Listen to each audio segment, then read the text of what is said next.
bem-vindos. Peço desculpa pelo meu atraso. Vamos começar com uma oração. Senhor nosso Deus, nosso bom Pai, agradecemos, Senhor, pela oportunidade que uma vez mais na Tua graça Tu nos concedes de estarmos aqui reunidos em Teu nome, Senhor.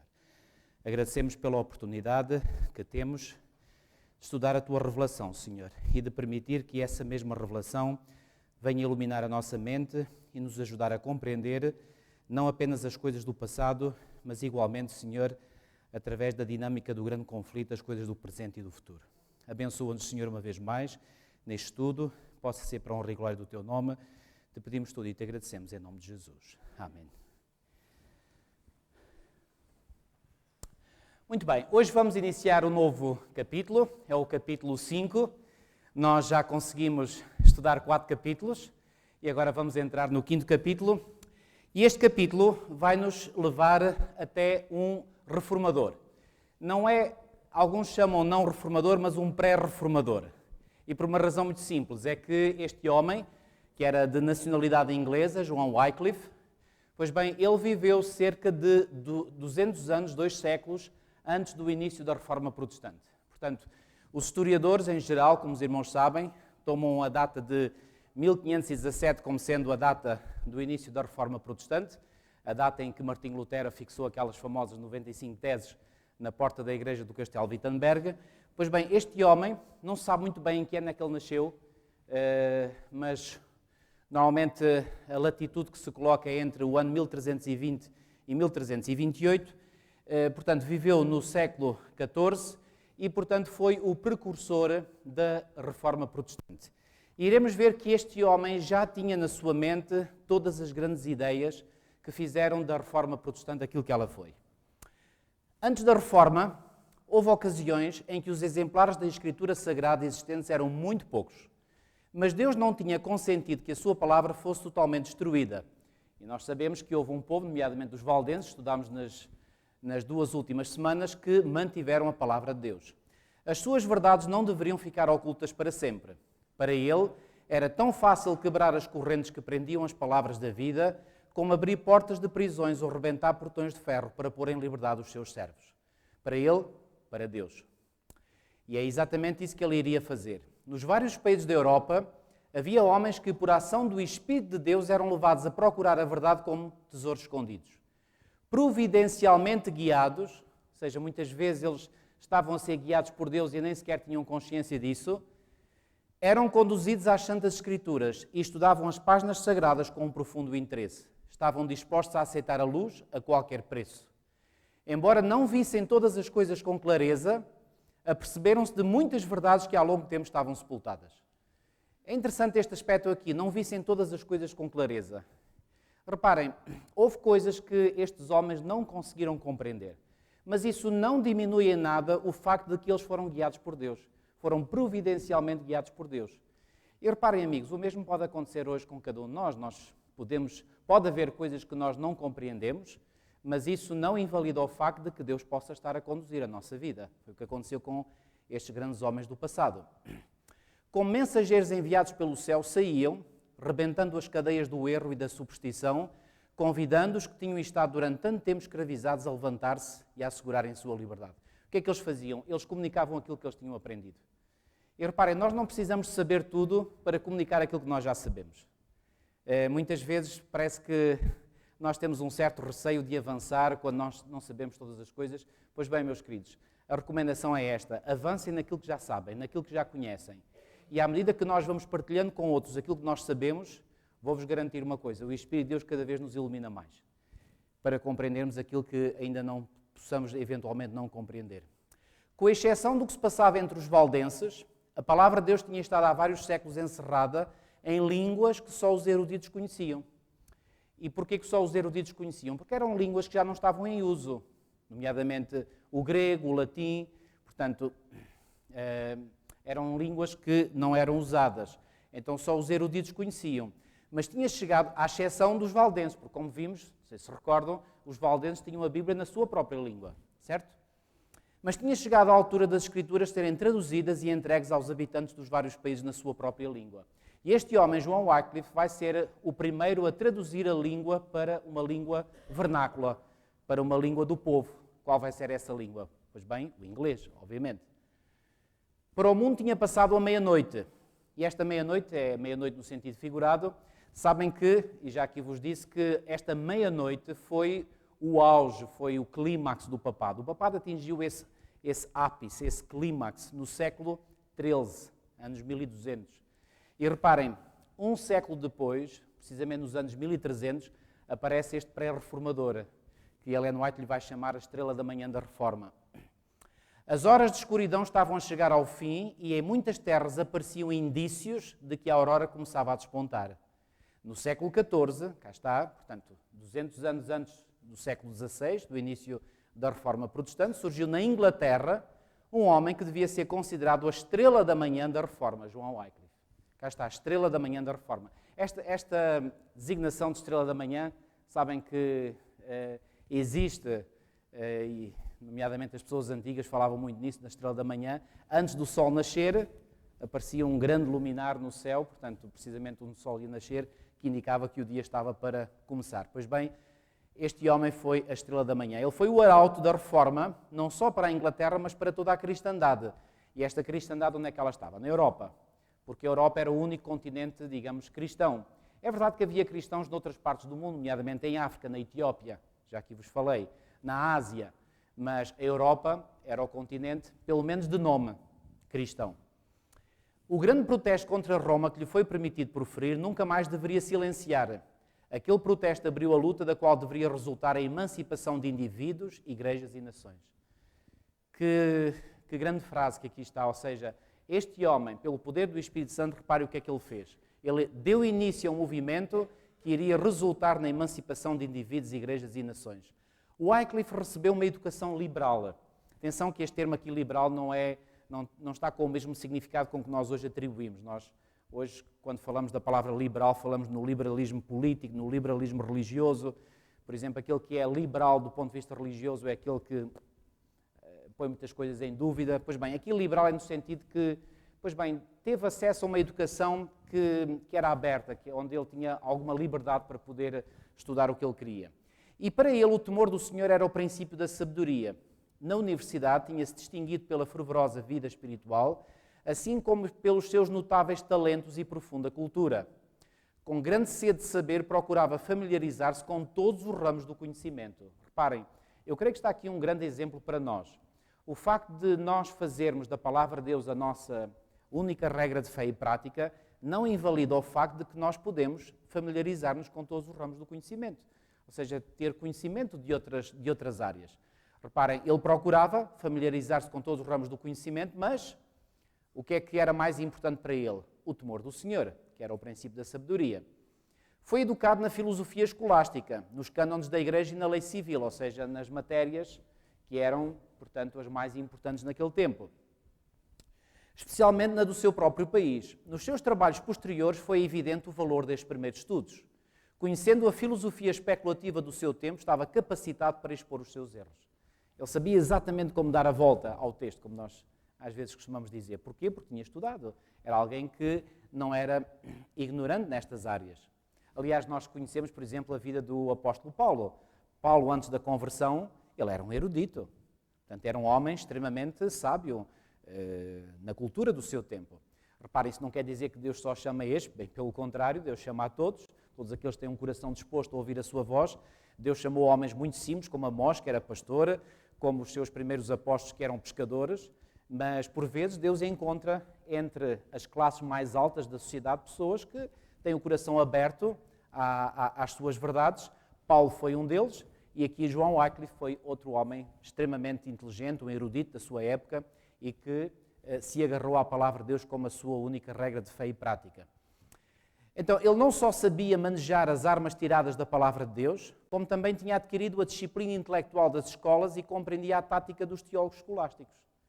Sabem que pelo facto de ele estudar nas universidades no seu tempo, reparem, qualquer área do conhecimento, qualquer área de estudo, obriga os estudantes dessas áreas a uma certa disciplina intelectual. Reparem, ninguém que já passou ou que anda numa escola secundária, numa universidade, sabe que é possível ter sucesso escolar sem alguma disciplina intelectual. E essa disciplina intelectual obriga a quê? A que a pessoa seja metódica no seu estudo e, portanto, ao adquirir essa disciplina intelectual, pois bem, fica na sua mente como que uma estrutura que depois o habilita a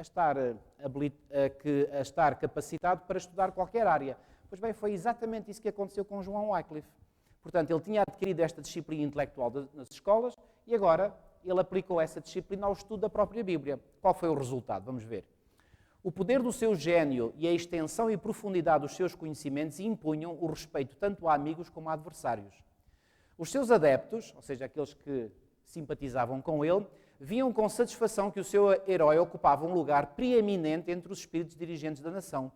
E os seus inimigos eram impedidos de lançar o desprezo sobre a causa da reforma, alegando ignorância ou fraqueza do seu defensor, porque João Wycliffe não tinha nem ignorância nem fraqueza. Era um homem culto, era um homem sábio, mas era um homem também ousado, ou seja, não manifestava fraqueza diante dos seus opositores. Quando ainda estava na universidade, Wycliffe lançou-se no estudo das Escrituras Sagradas.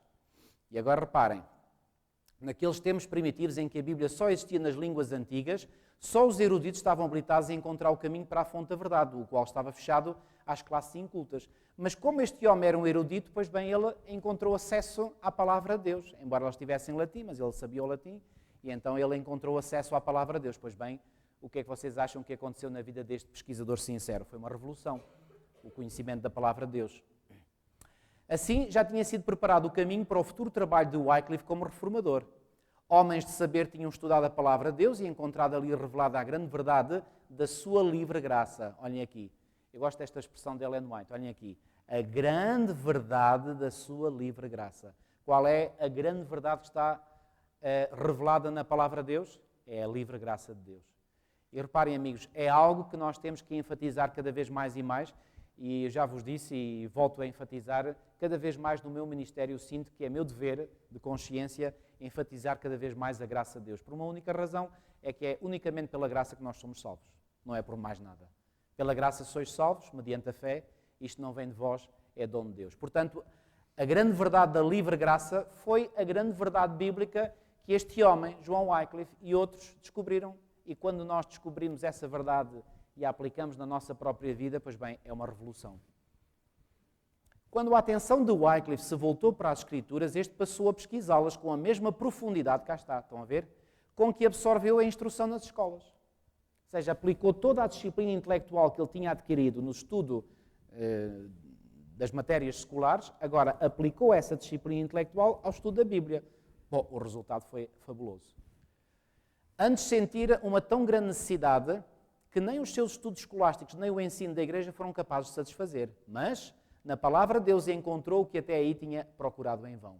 Ali viu revelado o plano da salvação e Cristo apresentado como o único advogado do homem. Ou seja, o que é que este homem descobriu? Descobriu a grande verdade da palavra de Deus. Cristo é o nosso Salvador. E reparem, este é o denominador comum que liga todos os reformadores protestantes. Todos eles, sem exceção. Esta é a grande verdade. Entregou-se ao serviço de Cristo e tomou a decisão de proclamar as verdades que tinha descoberto. Tal como os reformadores posteriores, ou seja, que haveriam de vir depois dele, Wycliffe, ao iniciar a sua obra, não previu até onde ela o levaria.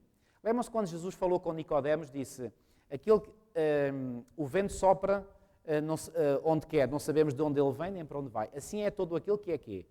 Sabem o resto? Que é nascido do Espírito. Quem se deixa verdadeiramente guiar pelo Espírito de Deus, muitas vezes não sabe onde o Espírito o possa dirigir. E este homem, como diz aqui muito bem, ele não previa até onde o seu trabalho poderia levar. E reparem, quantos anos depois, 700 anos depois, quase, nós estamos aqui a estudar ainda a vida deste homem. Ou seja, vejam o impacto que este homem teve no seu tempo, e não só no seu tempo, nos anos que seguiram. Não se opôs deliberadamente a Roma, isto no início. Mas agora escutem isto. A dedicação à verdade, porém, não poderia senão levá-lo a entrar em conflito com a falsidade. Quanto mais claramente discernia os erros do papado, mais fervorosamente apresentava os ensinos da Escritura Sagrada. E quando alguém apresenta a verdade que está contida na Palavra de Deus, inevitavelmente, irmãos, isto é absolutamente inevitável. Os opositores da verdade, aqueles que são guiados pelo inimigo, imediatamente começam a levantar a oposição. Isto aconteceu no passado e acontece hoje. Não há nada de novo debaixo do sol. Via que Roma tinha trocado a palavra de Deus pela tradição humana. Ou seja, o que é que Roma fez? Substituiu a verdade de origem revelada pela verdade de origem humana. Foi exatamente isto que aconteceu sempre ao longo dos séculos. No tempo de Jesus foi a mesma coisa, por isso Jesus, em Marcos 7, dirige-se aos dirigentes religiosos do seu tempo e o que é que lhes disse? Invalidais as Escrituras pela vossa própria tradição. Sempre o inimigo ao longo dos séculos procurou fazer isso. Aliás, começou no Jardim do Éden com os nossos primeiros pais. É assim que Deus disse? Qual era o objetivo de Satanás com esta pergunta? É assim que Deus disse, colocar em causa a palavra de Deus. Não é bem assim como Deus disse. Vocês procurem ser inteligentes e pôr no lugar do que Deus disse outra coisa. Sempre foi o objetivo de Satanás colocar no lugar da palavra de Deus a palavra do ser humano. E em muitos casos, infelizmente, ele tem levado a melhor. Mas este homem era um homem que agora centralizava o seu interesse na palavra de Deus. Então o que é que ele fazia? Destemidamente acusava o sacerdócio de ter banido as Escrituras e exigia que a Bíblia fosse devolvida ao povo e que a sua autoridade, ou seja, a autoridade da Bíblia, fosse estabelecida na Igreja. Reparem, quando os reformadores protestantes, aqueles nomes mais sonantes, vieram fazer o seu trabalho posteriormente, é exatamente neste ponto que eles vão insistir. E é o ponto que nós hoje, adventistas do sétimo dia, voltamos a insistir. A Bíblia e só a Bíblia é a única regra de fé e prática. Portanto, quando querem que nós discutamos religião fora da palavra de Deus, simplesmente nós devemos dizer não. Fora da palavra de Deus não há discussão. Isto é como, deixem-me usar esta imagem, é como um ringue onde estão dois lutadores a lutar. Quer dizer, no ringue é o espaço para se lutar. Fora do ringue, não. Portanto, se nós queremos lutar para descobrir a verdade, é só no ringue da palavra de Deus. Fora dela, acabou. Isso aí ninguém... E não permitam, amigos, não permitam que alguém vos faça lutar fora do ringue. Lutem só no ringue. Se alguém vos convidar a lutar fora do ringue, muito obrigado, mas não serve. Não serve. E, portanto, este homem, ele enfatizou este ponto. A sua autoridade devia ser estabelecida na Igreja, a autoridade da Bíblia. E reparem que, já aqui vos disse naquela campanha que fiz sobre os 500 anos da Reforma, que qual é o grande ponto que nos faz divergir a nós protestantes do catolicismo romano?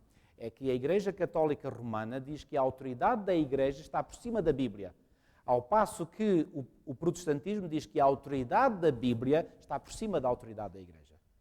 É exatamente o oposto. A autoridade da Bíblia por cima da autoridade da Igreja. A autoridade da Igreja tem que estar em perfeita submissão à palavra de Deus. Ao passo que no catolicismo diz, não, a autoridade da Igreja está acima da Bíblia. Ora, com estes dois paradigmas é impossível haver conciliação. Absolutamente impossível. Portanto, nunca pode haver, não houve e não pode haver, portanto, ponto de contacto entre o protestantismo e o catolicismo, porque as grandes bases do entendimento, portanto, estão em oposição completa uma à outra. Ele era um mestre competente e sincero e um pregador eloquente e a sua vida diária era uma demonstração das verdades que pregava. Isto aqui também é muito importante, amigos, porque aquilo que nos dá maior credibilidade muitas vezes diante das pessoas é exatamente a nossa vida, o nosso comportamento. Porque há muitas pessoas que não têm capacidade intelectual para às vezes compreender a profundidade das verdades da palavra de Deus. E muitas vezes para onde é que eles olham? Não é tanto para aquilo que nós dizemos, mas é para o nosso comportamento, para o nosso estilo de vida. E se eles veem que entre aquilo que nós dizemos e aquilo que nós fazemos há coerência, pois bem, eles tendem a aceitar-nos. Se veem que não há coerência, pois bem, eles imediatamente começam a apontar para esses aspectos incoerentes. Olhem, não sei se sabem, ouviram certamente a notícia, a semana passada, dia 21 de fevereiro, faleceu um dos homens mais conhecidos no mundo protestante norte-americano, pastor Billy Graham. Ouviram falar da notícia da morte dele? Um homem que foi um grande evangelista, conhecido não só nos Estados Unidos, mas em todo o mundo. E sabem, uma das coisas que se disse, já se dizia, mas enfatizou-se muito agora depois da morte, é que aquele homem foi um homem que era coerente entre aquilo que vivia e aquilo que pregava. Bom, é verdade que aquilo que pregava, à luz do conhecimento que nós, adventistas do sétimo dia, temos, não era a verdade bíblica completa. Mas ele pelo menos foi coerente com aquilo que ele pregava. Estão a ver? E uma das coisas que se enfatizou é que aquele homem sempre foi um homem fiel à sua esposa, à sua família. E reparem, quando às vezes tantos evangelistas lá nos Estados Unidos eram evangelistas muito famosos e depois eram encontrados em escândalos sexuais e escândalos disto e escândalos daquilo. Este homem sempre levou uma vida íntegra. E reparem, isso foi um grande trunfo na vida deste homem. Como é um grande trunfo na nossa vida. Porque se nós fazemos profissão de fé em Cristo e de guarda dos seus mandamentos e depois a nossa vida não reflete isso, pois bem, está tudo estragado. Pois bem, este homem, o grande impacto que ele também teve, não era só pela sua inteligência, também era, claro, mas era pela sua coerência de vida. Portanto, a sua vida diária era uma demonstração das verdades que pregava. O conhecimento das Escrituras, a força do seu raciocínio, a pureza da sua vida e a sua coragem e integridade inflexíveis conquistaram o quê? Uma confiança e estima gerais. Cá está. E amigos, e se nós queremos ter impacto na nossa sociedade hoje, aqui está a receita. Não há que reinventar a roda, aqui está a receita. Qual é a receita? Conhecimento das Escrituras, um profundo conhecimento das Escrituras. Quando o apóstolo Paulo escreveu a primeira epístola a Timóteo, o que é que ele diz? Maneja bem a palavra da verdade. Ou seja, qual era a recomendação de Paulo para o seu colaborador mais jovem? Conhece bem a palavra de Deus, maneja-a bem. E olhem que isto faz-me lembrar, faz-me trazer à mente uma imagem que ficou gravada na minha memória. Quando eu era criança, na minha cidade natal, Lourenço Marques, atualmente Maputo, uma vez passei lá por um sítio na cidade e entrei dentro de um pavilhão ginódesportivo e estava-se lá a praticar um desporto que é o esgrima. Eu nunca tinha visto aquilo na minha vida. Foi a primeira vez que eu vi, eu tinha 7 ou 8 anos. E eu fiquei estupefacto a olhar para os esgrimistas. E eu fiquei muito aflito porque eles estavam com espadas e eu estava aflito que eles se iam matar um ao outro. Mas depois a minha irmã que estava comigo, que era mais velha, disse, não te preocupes, que eles não se magoam, aqueles é só para ver quem é que consegue acertar em determinado sítio. Mas aquilo que me marcou mais naquela altura, na minha mente infantil, foi a destreza com que aqueles homens manobravam a espada. E sabem, esta imagem ficou na minha mente e quando eu penso, por exemplo, na recomendação do apóstolo Paulo a Timóteo, maneja bem a palavra da verdade. Não foi o mesmo apóstolo Paulo que disse que a palavra de Deus é como uma espada? Então o que é que se quer dizer? Que nós devemos manejar bem a palavra de Deus. Este é um ingrediente do sucesso, é o conhecimento das Escrituras. Outro, a força do seu raciocínio. Quando nós somos bem versados no conhecimento das Escrituras, pois bem, não há raciocínio que possa... Aliás, Paulo tem uma frase que eu gosto muito, em 2 Coríntios 10:5, onde ele diz que nós conseguimos debelar, ou seja, vencer... a palavra, agora falha-me a palavra... Não é essa a expressão. Há de me vir. E, portanto, a força do seu raciocínio, a pureza da sua vida e a sua coragem e integridade inflexíveis. Está aqui o segredo do sucesso, amigos. O segredo do sucesso. Muitas pessoas estavam descontentes com a sua fé anterior, ou seja, com a fé católico-romana, por ver a iniquidade que prevalecia na Igreja de Roma. E saudaram com uma incontida alegria as verdades expostas por Wycliffe. Mas os dirigentes papais encheram-se de raiva quando perceberam que este reformador conquistava maior influência do que eles. Claro, isto... Outra coisa que não muda ao longo da história, reparem, aconteceu mesmo com Jesus Cristo, quando os dirigentes religiosos do seu tempo começaram a ver que Jesus atraía grandes multidões e eles não, ficaram cheios daquilo que nós hoje chamamos, sabe o que é isto, não é? Dor de cotovelo. E foi o que aconteceu com Wycliffe. Wycliffe era um perspicaz descobridor de erros e atacou destemidamente muitos dos abusos sancionados pela autoridade de Roma. Quando agia como capelão do rei, olha a posição a que ele chegou. Chegou a ser capelão do rei de Inglaterra. Assumiu uma atitude ousada contra o pagamento do tributo que o Papa pretendia do monarca inglês e mostrou que a pretensão papal à autoridade sobre os governantes seculares era contrária tanto à razão como à revelação. Estes são 2 pontos também que qualquer filho de Deus se baseia, na revelação em primeiro lugar e também na razão. É interessante aquele livro que eu aqui vos falei do pastor Ernesto Ferreira, diz a verdade bíblica à luz da razão e da revelação. E ela também acrescenta a tradição. Mas a razão e a revelação são 2 armas muito importantes que o cristão deve ter. A revelação, que é aquilo que Deus revela, contra o qual não podemos ir, e depois usar a razão. Deus deu-nos um cérebro para nós pensarmos e para nós fazermos contas de cabeça, entre aspas. Estou a usar uma ilustração. Para quê? Para nós, com base naquilo que está revelado, dizer, uau, então, mas se isto é assim, como é que agora podemos e por ali. Então este homem usava a razão. E então ele disse ao monarca inglês: rei, tu não tens nada que pagar o tributo a Roma. E foi o que o monarca fez. Como vocês podem imaginar, o Papa não gostou nada disso. As exigências do Papa tinham excitado muita indignação e os ensinos de Wycliffe exerceram grande influência sobre o espírito dos dirigentes do país. O rei e os nobres uniram-se para negarem as pretensões do pontífice quanto à autoridade temporal e na recusa em pagar o tributo. Desta forma foi desferido um golpe eficaz contra a supremacia papal na Inglaterra. E vou-vos dizer, desde então, a Inglaterra praticamente começou a sacudir o seu jugo, o jugo sob o qual estava o jugo de Roma. E deixem-me dizer-vos que eu estou convencido, embora esta minha convicção não tenha muitos dados para aprovar por A mais B, de uma forma, digamos, muito clara, mas eu estou convencido que desde esta altura a Inglaterra tornou-se um grande país, que ainda é hoje, porque foi um país que abraçou as verdades da Palavra de Deus. Reparem que a primeira língua europeia na qual a Bíblia foi traduzida foi a língua inglesa. Dar-se-á o caso, é uma hipótese que eu coloco para análise. Dar-se-á o caso de que o impacto que a língua inglesa hoje tem no mundo não se deve a isto. Para mim, há uma ligação. Ou seja, como era um povo que tinha muito mais conhecimento, não é muito, mas pelo menos mais conhecimento da palavra de Deus do que a restante cristandade, pois bem, Deus permitiu que este povo se espalhasse por várias partes do mundo para que, ao irem a outras partes do mundo, levassem com eles também o quê? O conhecimento da verdade. Sim, irmão, sim. Certo. Certo.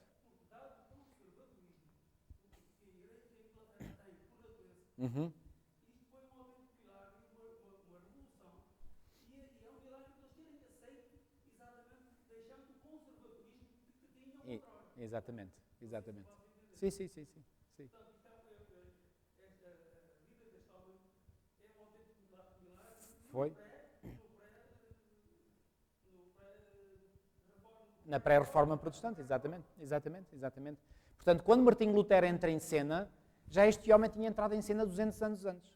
Portanto, vejam que a Inglaterra, portanto, foi o primeiro país, e agora nós, a partir daqui, iremos ver a história da Reforma Protestante, que é extremamente interessante e apaixonante, pelo menos para mim é, mas a Inglaterra foi o primeiro país a marcar pontos, digamos assim, portanto, na Reforma Protestante. E eu acredito que essas sementes foram lançadas há 700 anos atrás. Ainda hoje o país está a colher benefícios. É evidente que hoje, não só a Inglaterra, mas muitos outros países europeus de tradição protestante, como é que está o protestantismo nesses países? Está de rastros quase. Mas mesmo assim, eu ainda consigo ter a percepção que alguns desses países ainda recebem algumas bênçãos por arrasto desta longa tradição protestante. Ok? Outro problema contra o qual o reformador sustentou uma longa e resoluta batalha foi por causa da instituição das ordens dos frades mendicantes. Estes frades enxameavam a Inglaterra, lançando uma nódoa sobre a grandeza e prosperidade da nação. A indústria, a educação, a moral, tudo sentia a sua influência debilitante. Deixem-me dizer-vos que estes frades mendicantes, como o próprio nome indica, mendicantes quer dizer que viviam da mendicidade, ou seja, andavam a pedir esmolas. Ou seja, eram uns párias autênticos da sociedade. Ou seja, eram umas pessoas que viviam à custa dos outros. Dedicavam-se a uma vida que não servia para nada, ou seja, aquilo que eles produziam não servia para nada, e depois viviam à custa dos outros. Eles eram imensos, portanto, enxameavam, como diz aqui, enxameavam a Inglaterra. A vida de ociosidade e mendicidade dos monges, cá está, a ociosidade, não faziam nada. E mendicidade dos monges não só era um grande servidor dos recursos do povo, mas também lançava o desdém sobre o trabalho útil. E porquê que lançava o desdém sobre o trabalho útil? A juventude desmoralizava-se e corrompia-se. Porquê? Pela influência dos frades, muitos jovens eram levados a entrar para o convento e a dedicar-se à vida monástica. Isto sem o consentimento dos pais, mesmo sem o seu conhecimento e contra as suas ordens. Reparem, pensem por um bocadinho. Os jovens olhavam para os monges e achavam que eles eram pessoas importantes, pelo menos eles eram bem vistos na sociedade. Mas como eles não trabalhavam, não faziam nada, qual era o raciocínio que os jovens faziam? Trabalhar não presta. Então, se trabalhar não presta, eu quero ser também um monge, que é para não fazer nada na vida. Reparem, de certo modo, esta mentalidade chegou aos nossos dias. E chegou aos nossos dias, sobretudo, vou-vos dizer, nos países de tradição católica. Porque uma das razões por que os países de tradição protestante avançaram muito é que, ao receberem as ideias bíblicas, as ideias veiculadas pelo movimento da Reforma Protestante, o que é que aconteceu? Dava-se valor ao trabalho. E todos começaram a ver o trabalho de uma forma positiva, começaram a trabalhar, e reparem, quando o povo começa a trabalhar, o país progride, obviamente. Agora, um povo, ou uma nação cujo povo não trabalha, aquele povo vai à miséria. E nós vemos hoje, mesmo na história atual, povos que pouco ou nada fazem, e reparem na situação em que estão. E às vezes aponta-se a economia e outros fatores como sendo a causa da desgraça. Não é, amigos. É sobretudo o que vai na mente de um povo. E o que é que acontecia? Estes jovens olhavam para estes frases, achavam, se eles não trabalham e são importantes, então eu também não quero trabalhar. Resultado, queriam entrar também para a vida monástica. E muitas vezes faziam isto sem o consentimento dos pais, mesmo sem o seu conhecimento e contra as suas ordens. E reparem, quando um jovem, por exemplo, dizia que queria entrar para um convento, se os pais eram contra, pois bem, pouco ou nada valiam, porque os senhores tinham um poder por detrás deles que ia contra tudo e contra todos. Um dos primitivos padres da Igreja de Roma, insistindo sobre o facto de as exigências do monaquismo, monaquismo é o nome que se dá, portanto, à vida nos conventos, nos mosteiros, eram superiores às obrigações do amor e dever filial, declarou. Olhem para esta aberração. Ainda que o teu pai estivesse deitado diante da tua porta, chorando e lamentando, e a tua mãe te mostrasse o corpo que te carregou e os seios que te nutriram, tê-los hás de pisar a pés e ir avante, diretamente para Cristo. Olhem para esta absoluta aberração. Isto é uma autêntica aberração. Não há outro nome para descrever isto. Reparem, ir avante diretamente para Cristo, desde quando é que isto era? Reparem, amigos, nós hoje vivemos um período em que, pela graça de Deus, muita luz irradia da palavra de Deus. Nós não conseguimos, às vezes, eu falo por mim, conseguir nos meter na pele do que viveram estas pessoas na Idade Média. Mas era o terror completo, era o obscurantismo total, era tanta ignorância, era tanta superstição, era tanta ideia errónea. Como é que foi possível a vida neste período da história? Uma coisa incrível. Através desta monstruosa desumanidade, gosto desta expressão, como mais tarde Lutero lhe chamou, que cheira mais a lobo e a tirano do que a cristão ao homem. O coração dos filhos empedernia-se contra os pais. Desta forma, os dirigentes papais, como os fariseus do passado, anulavam o mandamento de Deus com a sua tradição, exatamente igual. Assim se desolavam lares e pais ficavam privados da companhia de filhos e filhas. Mesmo os estudantes das universidades eram enganados pelas falsas representações dos monges e induzidos a unir-se às suas ordens. Muitos mais tarde viriam a arrepender-se deste passo, vendo que tinham prejudicado a sua própria vida e causado tristeza aos pais. Mas sabem uma coisa? Muitos, quando reconheciam que tinham tomado uma decisão errada, já era tarde demais para voltar atrás. Olhem aqui. Mas uma vez presos na armadilha, era-lhes impossível obter a liberdade. Muitos pais, temendo a influência dos monges, isto aqui faz lembrar as sociedades secretas hoje. Também quando alguém entra lá dentro, praticamente já não sai mais. Muitos pais, temendo a influência dos monges, recusavam-se a enviar os filhos para as universidades. E porquê que se recusavam a enviar os filhos para as universidades? Com medo que eles depois fossem seduzidos pelos monges. E reparem, vocês poderão perguntar, mas qual era a relação entre os monges e as universidades? Era total. Porque reparem, as universidades aqui na Europa estavam sob a direção de quem? Da Igreja Católica Romana. Ainda recentemente visitei a biblioteca da Universidade de Coimbra e ao lado está uma capela. Reparem, a Universidade de Coimbra foi das primeiras universidades que houve na Europa. Não foi a primeira, as primeiras foram em Itália, mas a Universidade de Coimbra foi das primeiras universidades que existiu na Europa, portanto, fim do século XIII, se não estou em erro, 1290, ou para aí. E reparem, lá está uma capela que fazia parte da universidade. Porquê? Porque, reparem, quem é que dirigia as universidades? É a Igreja. E, portanto, as universidades estavam totalmente sob o controle da Igreja. Vou-vos dizer que hoje, embora pareça o contrário, não é assim tão diferente como nós podemos pensar. Porque, por exemplo, aqueles que fazem os currículos escolares de hoje podem ter a certeza, são grandes intelectuais da Igreja Católica Romana.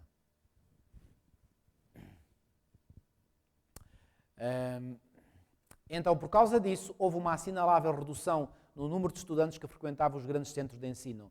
As escolas enfraqueciam e a ignorância prevalecia. O Papa tinha concedido a esses monges a faculdade de ouvir confissões e conceder perdão. Isto tornou-se uma fonte de grandes problemas.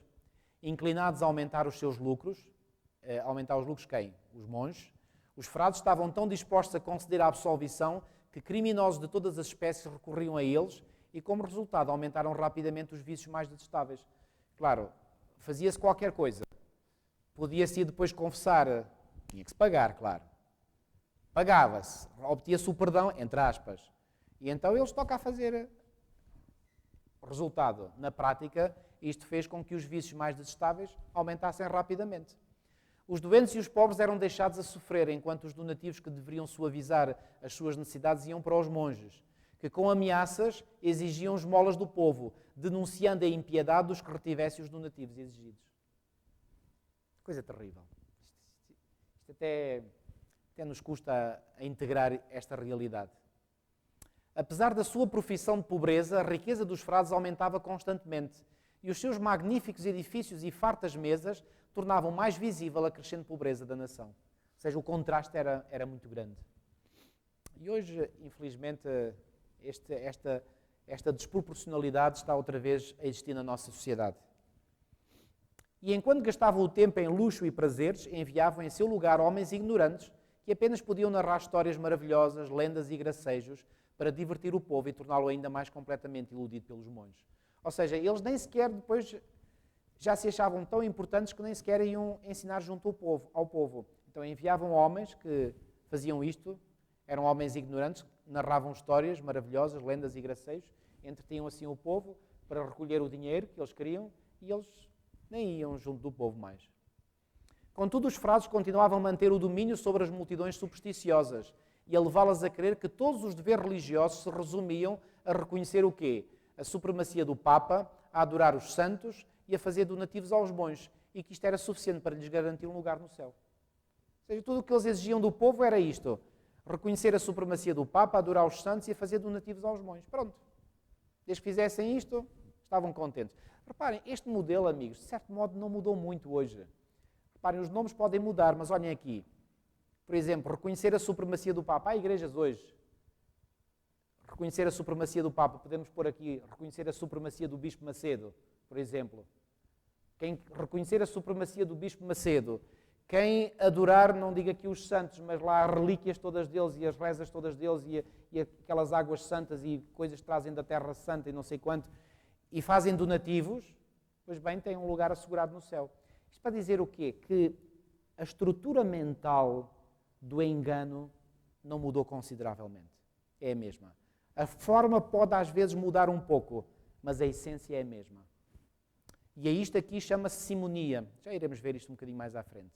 Homens cultos e espirituais tinham trabalhado em vão para efetuar uma reforma nessas ordens monásticas. Wycliffe, porém, com uma intuição mais clara, feriu o mal pela raiz, declarando que a própria organização era falsa e que deveria ser abolida. Bom, quando Wycliffe disse isto, estava mesmo a meter o machado à raiz. Surgiram discussões e interrogações. Quando os monges atravessavam o país vendendo perdões do Papa, muitos foram levados a duvidar da possibilidade de comprar o perdão com dinheiro. E levantaram a questão se não deveriam procurar o perdão de Deus em vez de procurar o Pontífice de Roma. E claro, porque é que alguns levantaram esta questão? Porque já começavam a ser iluminados na sua mente pela palavra de Deus, através daquilo que Wycliffe e os seus adeptos proclamavam. Muitos se alarmavam com a capacidade dos frades, cuja avidez parecia nunca se satisfazer. E realmente quem entra neste círculo vicioso de querer dinheiro, mais dinheiro, nunca se satisfaz. Os monges e sacerdotes de Roma diziam: eles estão a comer-nos como um cancro. Deus deve livrar-nos ou o povo perecerá. Para encobrir a sua avareza, os monges mendicantes diziam estar a seguir o exemplo salvador, declarando que Jesus e os seus discípulos tinham sido sustentados pela caridade do povo. Bom, isto é em parte verdade, só que não comparemos a ação de Jesus e dos seus discípulos com a ação destes frades. Não tem nada a ver. Absolutamente nada. Esta pretensão teve como resultado o prejuízo da sua causa, pois levou muitos à Escritura Sagrada, para saberem por si mesmos a verdade. Resultado que, de todos os outros, era aquele que Roma menos desejava. Roma não desejava que as pessoas lessem a palavra de Deus, porque ao ler a palavra de Deus, o que é que ia acontecer? Pois bem, a sua mente ia-se abrir e eles iriam descobrir que, afinal, estavam enganados por um sistema muito grande. A mente dos homens foi dirigida para a fonte da verdade, o que Roma tinha como objetivo ocultar. O Wycliffe começou a escrever e publicar folhetos contra os frades, porém não tanto para entrar em discussão com eles, como para despertar o espírito do povo para os ensinos da Bíblia e para o seu autor. Para ver se o povo começava a despertar daquela apatia, daquela ignorância em que estavam. Ele declarava que o Papa não possuía o poder do perdão ou da excomunhão em maior grau do que os sacerdotes comuns e que ninguém pode ser verdadeiramente excomungado a menos que primeiro tenha trazido sobre si próprio a condenação de Deus. Ele não poderia ter utilizado forma mais eficaz para levar à demolição da gigantesca estrutura do domínio espiritual e temporal que o papado construíra e na qual a alma e o corpo de milhões de pessoas estavam presos. Olhem para esta expressão, gigantesca estrutura do domínio espiritual e temporal. Só que estes homens guiados por Deus conseguiram ter a coragem para minar ou colocar, digamos, minas em pontos cruciais desta gigantesca estrutura e, felizmente, pela graça de Deus, muitas almas foram libertas, muitas mesmo. E eu acredito que hoje pode acontecer o mesmo, irmãos. Se nós desenvolvermos as mesmas características, nos armarmos do conhecimento da palavra de Deus, temos é que ter coragem de ir às pessoas e revelar-lhes muitos dos enganos em que elas estão. Mais uma vez, o Wycliffe foi chamado para defender os direitos da coroa inglesa contra as usurpações de Roma. E, sendo designado embaixador real, passou 2 anos na Holanda, em conferência com os emissários do Papa. Ali entrou em contacto com eclesiásticos de França, Itália e Espanha e teve a oportunidade de ver por detrás dos bastidores e ficar a saber muitas coisas que ele não teria tido conhecimento na Inglaterra. E quando ele tomou conhecimento disto, nesses 2 anos que passou na Holanda, ele ainda descobriu mais podre do que aqueles que ele já tinha descoberto. Aprendeu muita coisa que o orientaria nos seus trabalhos posteriores. Naqueles representantes da corte papal viu o verdadeiro caráter e objetivos da hierarquia, ou seja, ficou a conhecer mais por dentro. Voltou para a Inglaterra e agora reparem, para repetir mais abertamente e com maior zelo os seus ensinos anteriores, declarando que a cobiça, o orgulho e a fraude eram os deuses de Roma. Ou seja, ele ainda ficou mais animado, mais encorajado a denunciar o erro.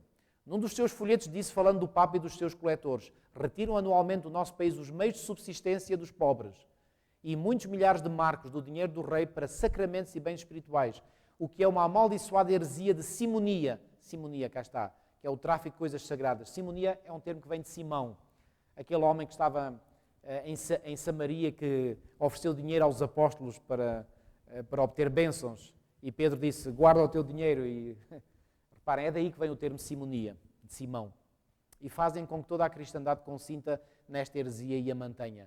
E na verdade, ainda que o nosso reino tivesse uma gigantesca montanha de ouro, e nunca nenhum homem dali tirasse nada a não ser apenas este orgulhoso e mundano sacerdote-coletor, com o tempo ela se esgotaria, pois ele continuamente tira dinheiro do nosso país e não devolve nada a não ser a maldição de Deus pela sua simonia. Ou seja, o que é que João Wycliffe disse? Se houvesse uma gigantesca montanha de ouro e nenhum homem, a não ser este mundano sacerdote-coletor, que era o representante papal, tirasse ali dinheiro, essa montanha iria se esgotar. Assim que regressou à Inglaterra, Wycliffe foi nomeado pelo rei para a reitoria de Lutterworth. Isto era uma prova de que a sua maneira franca de falar não tinha desagradado ao monarca. A influência de Wycliffe foi sentida na ação da corte, bem como moldou aquilo em que a nação acreditava. Reparem a influência que este homem teve. Por isso é que eu vos digo que aqui a Inglaterra começou a mudar. Pela influência de um homem e da sua influência sobre outros. E a Inglaterra, a partir daqui, nunca mais foi a mesma nação. Rapidamente foram lançados contra ele os trovões papais, como não podia deixar de ser. 3 bulas foram expedidas para a Inglaterra, para a Universidade uma, para o rei e para os bispos outra, ordenando todas elas as medidas imediatas e decisivas para fazer silenciar o ensinador de heresias. Ensinador de heresias, segundo a perspectiva de Roma. Antes de terem chegado as bulas, porém os bispos, cheios de zelo, intimaram Wycliffe a comparecer perante eles para julgamento. Mas 2 dos mais poderosos príncipes do reino acompanharam-no ao tribunal e o povo, rodeando o edifício e invadindo, intimidou de tal maneira os juízes que o processo foi temporariamente suspenso, sendo-lhe permitido ir em paz. Sendo permitido ir em paz quem? Wycliffe. Reparem, amigos, há aqui algo muito importante. O povo sempre teve e continua a ter muita força. Reparem, o que é que impediu os sacerdotes religiosos no tempo de Cristo de terem interrompido o ministério de Cristo? Era o receio que eles tinham pelo povo. Porque não tivesse sido o receio pelo povo, o ministério de Cristo tinha sido abortado muito mais cedo. Claro, no plano divino, Jesus tinha que morrer naquela data. E foi o que aconteceu. Mas Deus trabalhou no povo e o povo, pois bem, ao apoiar Cristo, fazia com que os sacerdotes se sentissem, digamos, com receio de fazer alguma coisa, porque tinham receio que o povo se virasse contra eles. Aqui foi a mesma coisa. Um pouco mais tarde faleceu Eduardo III, a quem, já velhinho, os bispos estavam a procurar influenciar contra o reformador. E o anterior protetor do Wycliffe tornou-se regente do reino.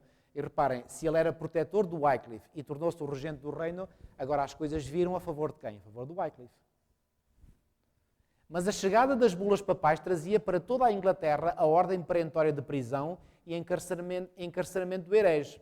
Estas medidas indicavam de forma direta a morte na fogueira. Parecia certo que o Wycliffe deveria cair vítima da vingança de Roma. E agora vou-vos dizer uma coisa. Quando parecia que o Wycliffe não tinha escapatória alguma, olhem como Deus vai intervir. Reparem, é quando eu leio isto que eu vejo como Deus está no comando da história humana. E quando alguém serve a Deus de todo o seu coração, Deus arranja sempre forma de poder conduzir essa pessoa a escapar-se de situações difíceis, se essa for a vontade de Deus. Se Deus entender que é melhor essa pessoa não escapar, Deus então permite que essa pessoa caia, mas porque aí ele tem um objetivo, com a suposta queda dessa pessoa. Repare o que é que aconteceu aqui. Mas aquele que declarou outrora a alguém, não temas, eu sou o teu escudo, que é o próprio Deus, de novo estendeu a mão para proteger o seu servo. A morte veio, olhem aqui, não para o reformador, mas para o pontífice que decretara a sua destruição. E quando o Papa que tinha decretado a destruição do reformador morreu, as coisas viraram-se. Vais lembrar aquela história que vem no livro de Esther, em que Amã queria a morte de Mardoqueu, mas depois quem morreu foi o próprio Amã. Aquilo virou tudo. Olhem aqui, a morte veio não para o reformador, mas para o pontífice que decretara a sua destruição. Gregório XI morreu e os eclesiásticos que se tinham reunido para o processo do Wycliffe dispersaram. Claro, ficaram sem força, sem apoio. Faz lembrar os filisteus comandados por aquele gigante Golias. Quando Davi matou o gigante Golias, o que é que aconteceu aos outros filisteus? Ups, debandaram todos. Foi o que aconteceu aqui. A providência de Deus, cá está mais uma vez, a providência de Deus, encaminhou ainda mais os acontecimentos de modo a dar oportunidade ao desenvolvimento da reforma. E como é que a reforma se desenvolveu? Olhem aqui, a morte de Gregório foi seguida da eleição de dois papas rivais. Dois poderes em conflito, cada um dizendo-se infalível, exigiam agora obediência. O Papa agora estava bicéfalo, com duas cabeças. Cada Papa a dizer que eu é que sou o infalível, o outro também dizia eu sou infalível, lutavam um contra o outro. Bem, isso desacreditou, como vocês podem imaginar, completamente o papado aos olhos de muitas pessoas. E como o papado se enfraqueceu nessa luta titânica dos cabeças, o que é que aconteceu? Isso deu uma oportunidade ao desenvolvimento da reforma. Sabem, quando Deus permite isto, é sempre para dar uma oportunidade. Olha, eu não me privo a dizer agora aqui, a fazer a seguinte comparação. Sabem que a partir de 1914 houve um grande protesto que se desenvolveu na Alemanha. É verdade que foi no contexto da Primeira Guerra Mundial e houve falhas, sobretudo da parte de um dirigente adventista da nossa igreja na Alemanha, um pastor Conradi. E por causa desses problemas, e não só, desenvolveu-se aquilo que veio a ser conhecido como o movimento adventista do sétimo dia da Reforma. Os irmãos certamente já ouviram falar sobre este movimento e alguns de vós provavelmente até conhecem pessoas que estão nesse movimento. Ele não é muito numeroso aqui em Portugal, mas existe, e eu já tive vários contactos com pessoas e dirigentes até desse movimento, e aquilo que eu vos posso dizer é o seguinte: nós encontramos este esquema no próprio movimento da Reforma. Sabem porquê? Em 1951 agora vem uma palavra em inglês à mente, um split, ou seja, uma separação, portanto, desse movimento, e a partir dessa altura houve dois movimentos. Desde 1951 há dois movimentos. Faz lembrar que em 1951 houve também a Guerra das Coreias, havia só uma Coreia, a partir daí houve duas Coreias. Pois bem, a partir de 1951 houve dois movimentos da Reforma. Qual deles clama que ele é que é o verdadeiro? E vou-vos dizer, quando eles não estão em luta com a Igreja Adventista do Sétimo Dia, estão em luta um com o outro. Os dois movimentos têm a sua própria estrutura organizativa, os dois movimentos têm a sua conferência geral em locais diferentes nos Estados Unidos. Os dois clamam que são a herança, que são o remanescente do remanescente adventista. Agora eu pergunto, o facto de haver dois movimentos com a sua própria estrutura organizativa não é prova de que Deus não pode estar com aquele movimento? Para mim é. E mesmo aqui em Portugal existem dois movimentos. Eu fui pastor no Conselho do Seixal, tive lá contacto com dirigentes do movimento 51. Depois vim para Aveiro, movimento de 14. Até estive com o dirigente mundial. Depois, agora estive em Sintra, Rinchoa, movimento de 14. Agora aqui em Gaia, o movimento 51. Os dois. Os dois. Faz lembrar quando o papado esteve dividido em duas. Talvez muitos de vós não soubessem, mas eles têm duas organizações diferentes. Não são um grupo homogéneo, são dois. São dois.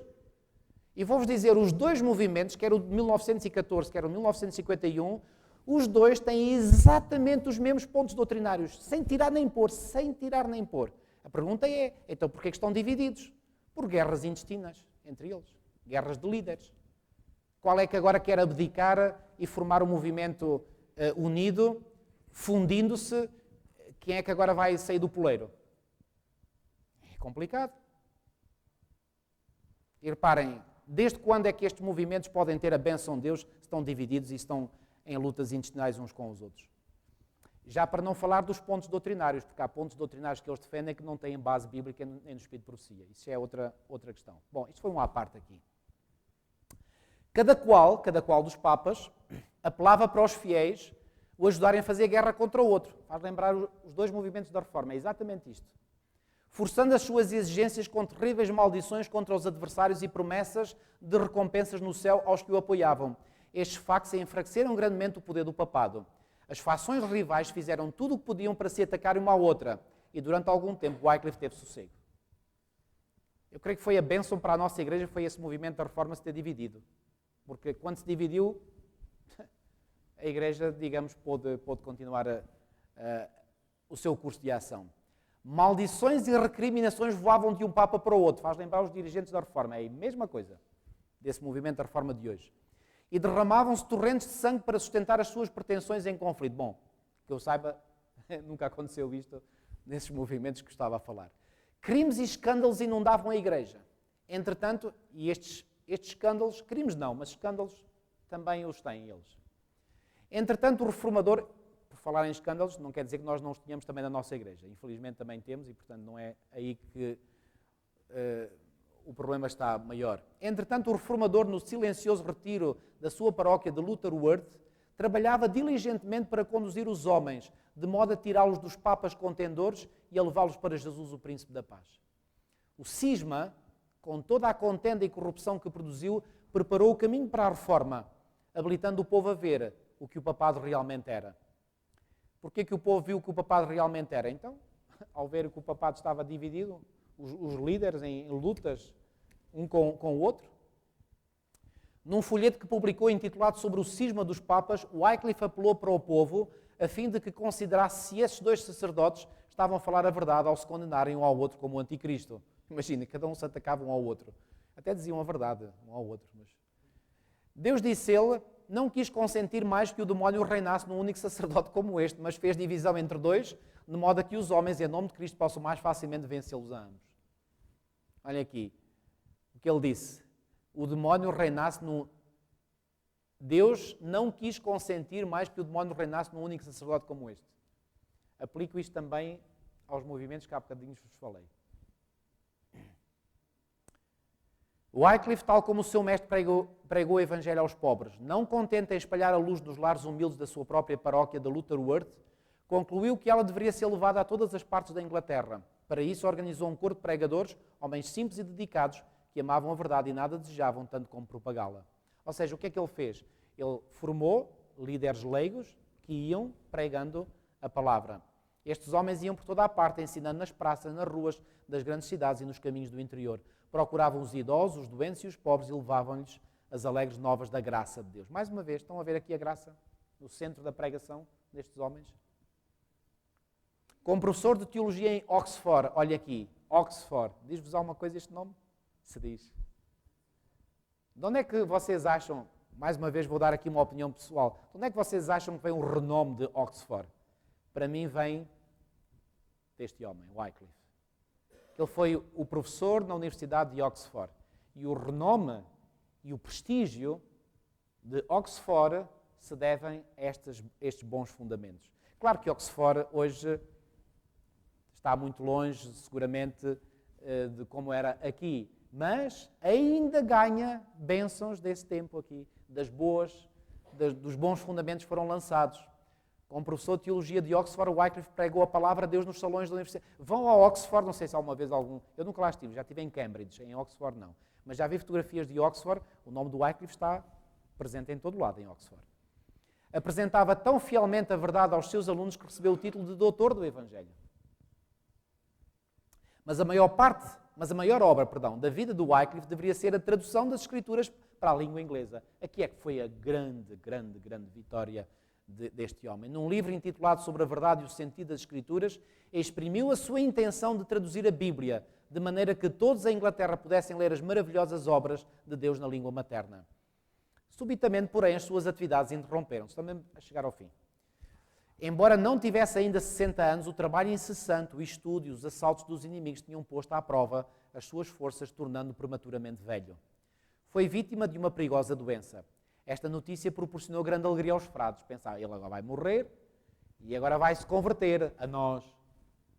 Será que foi isso que aconteceu? Vamos ver. Pensavam então que ele se arrependeria amargamente do mal que tinha feito à igreja.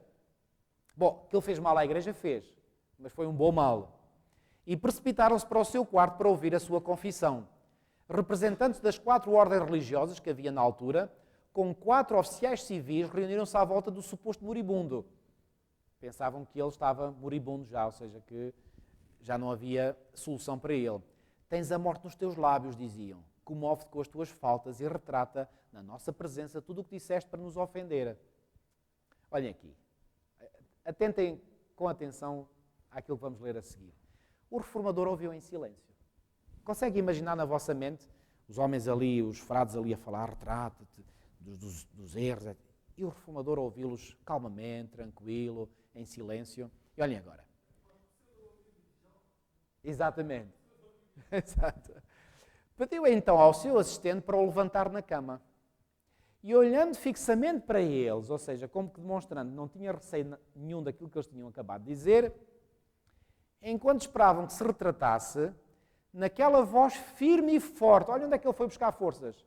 Eles pensavam que ele estava moribundo, mas ele conseguiu aqui ter uma voz firme e forte, como tantas vezes os tinha feito tremer, disse: não hei de morrer, mas viver, e novamente denunciar as más ações dos frades. Olha o que lhes aconteceu. Espantados e confundidos, os monges saíram apressadamente do quarto. Amigos, vamos ficar aqui hoje, chegamos ao meio do capítulo, este capítulo é longo, precisamos de 2 sessões, vamos ficar por aqui, mas na próxima reunião nós iremos terminar. Faço aqui só um pequeno... eu faço o anúncio depois, vamos terminar com uma oração e depois faço o anúncio para fechar a emissão. Querido e amado Pai que estás nos céus, muitíssimo obrigado por esta oportunidade que tu nos deste, Senhor, de estarmos aqui reunidos em Teu nome uma vez mais. Obrigado, Senhor, pelo estudo desta história sagrada.